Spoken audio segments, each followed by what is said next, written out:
The meeting yesterday between Keir Starmer and the Iraqi Prime Minister Mohammed Shia al-Sudani at Downing Street to discuss a bespoke returns agreement highlights several issues that demand scrutiny. First of all, the visible and vocal opposition outside Downing Street underscores a significant and public resistance to the deal, particularly from the Kurdish and the Iraqi diaspora.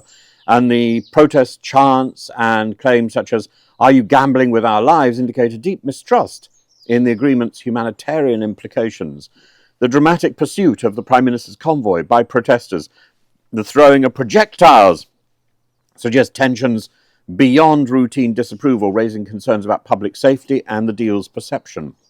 Groups like the DACOC organization argue that returning individuals to Iraq, particularly Kurdish refugees, endangers lives, and allegations of persecution and unsafe conditions in Iraq challenge the UK's compliance with international human rights obligations.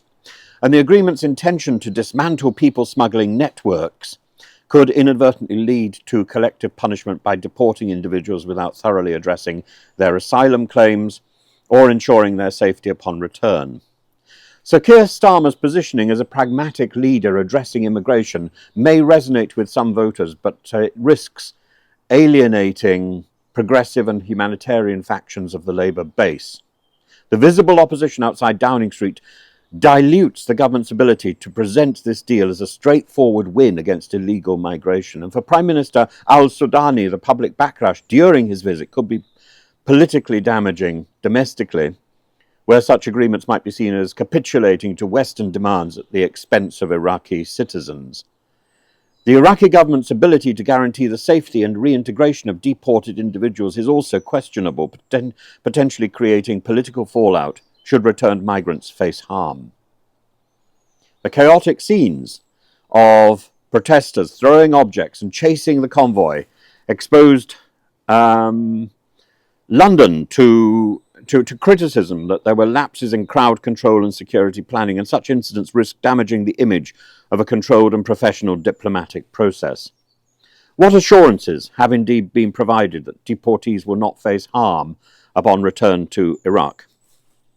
Will the agreement include robust monitoring mechanisms to track the well-being of returning individuals? And does the UK have the infrastructure to properly assess asylum claims under this new framework? Or is this an attempt to fast-track deportations without proper process?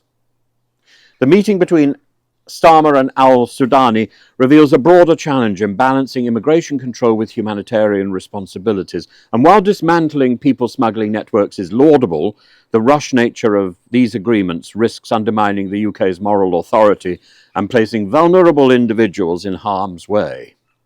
The public and the political optics of Tuesday's events highlight that the success of these policies hinges not just on execution, but also on trust, on transparency, and accountability.